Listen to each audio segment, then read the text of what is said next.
Okay, Dr. Mindy here, and I want to talk to you guys specifically today about feasting. So today's 4th of July, and I don't know when you're watching this, but I just put a post out on Instagram and on Facebook. We put it on our community page here, talking about how important it is to feast. And I just don't think this is talked about enough in the keto world and in the fasting world.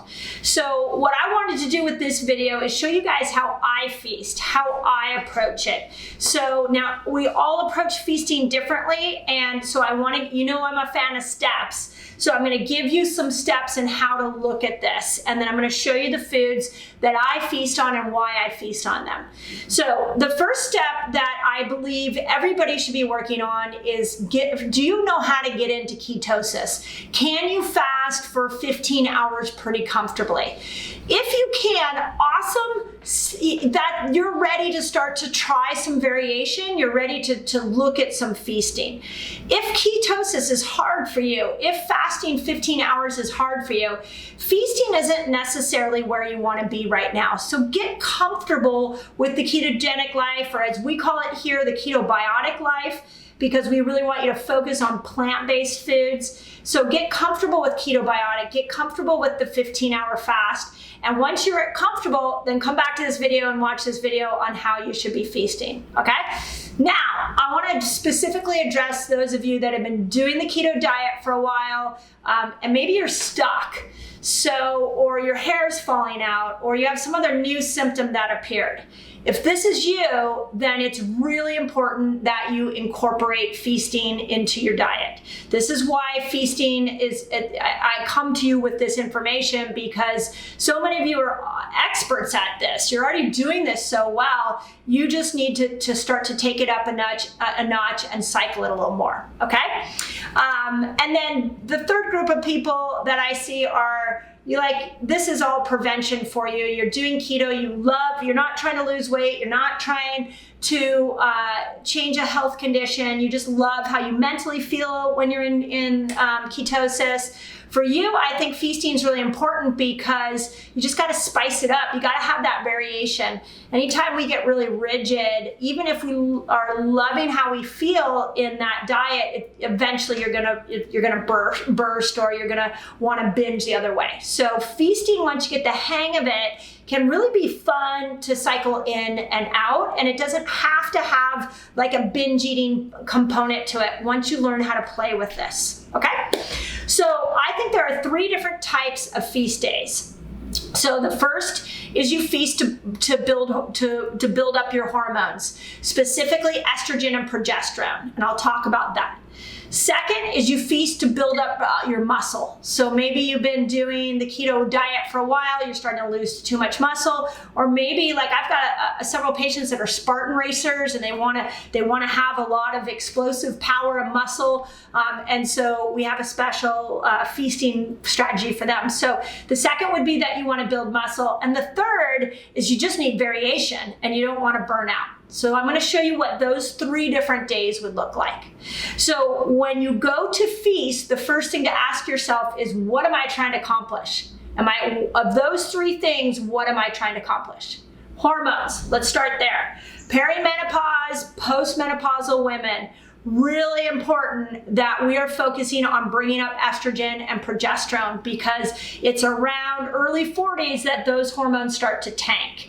And the keto diet is great at regulating insulin, which will have an effect on those hormones, but you really need to focus, especially the week before your cycle. If you're a perimenopause woman, especially that week before, you've got to build up your progesterone rich foods. And I've talked about this before, so I'm going to zoom through them. Those are your squashes. Those are your potatoes of all different kinds. Those are your beans. I think I have some beans here. Those are your like quinoa and rices and tropical fruits and some citrus fruits. So those all raise up progesterone. Now, if you're postmenopausal, and you're wanting to focus on hormones, you still need to raise progesterone, and you probably need to raise estrogen as well. So you need estrogen raising foods are things like strawberries and even dried apricots. I don't have any here. And flax seeds. Totally keto, that's not really a feast day, but those would be things that you want to incorporate into on a regular basis or a semi-regular basis when you're trying to go into a hormone building day. So if you're trying to raise your hormones, you're going into a feast day to actually make an effect on your hormones, you're going to want to follow those foods that I just mentioned. Okay, protein building days, those are just mega dosing on protein. So when I sit down to a meal, I'll look at, like, I want to kind of keep my protein moderate. This steak, I would like never eat this big of a steak. But on a feast day, I might. If I've been fasting all day and I'm like, it's been a busy day and I just didn't eat, and I sit down to one meal a day and I know I want to build up my protein, I'm going to have a really awesome workout the next day that I want to make sure my protein stores are really well replenished. I'm going to sit down and eat as much of the steak as I want.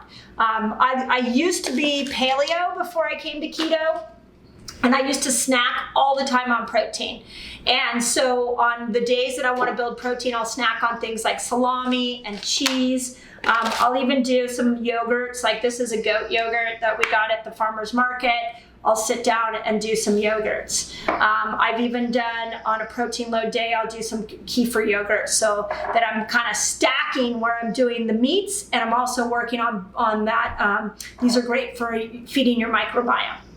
So hormone building, protein building, and then there's that, I just don't want to do keto today, or I'm on a vacation.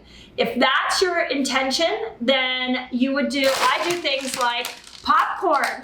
I do chips. I'm a chip fan. So I have my boundaries. I'm not as long as I'm in America, when I travel, it's different, but in America, I don't do gluten. So it just hasn't worked for my gut. So everything is always gluten-free.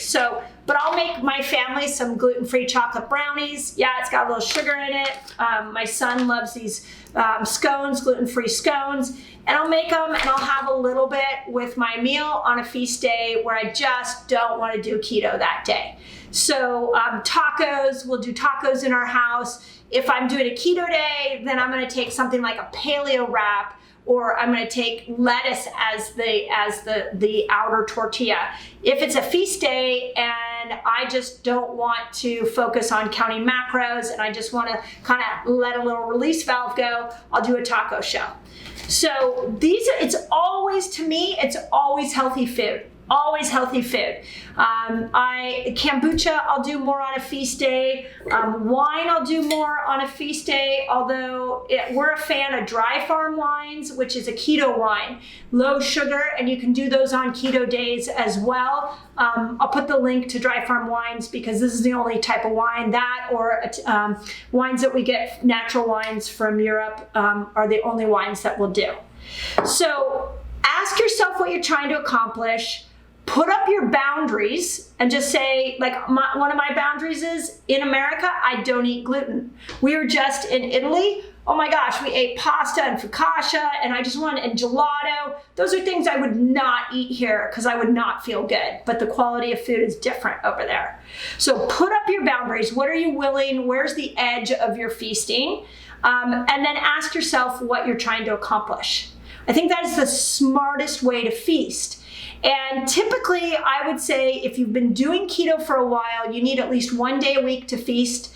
If you're a perimenopause woman, you really need to look at the week before your cycle, if you still have a cycle.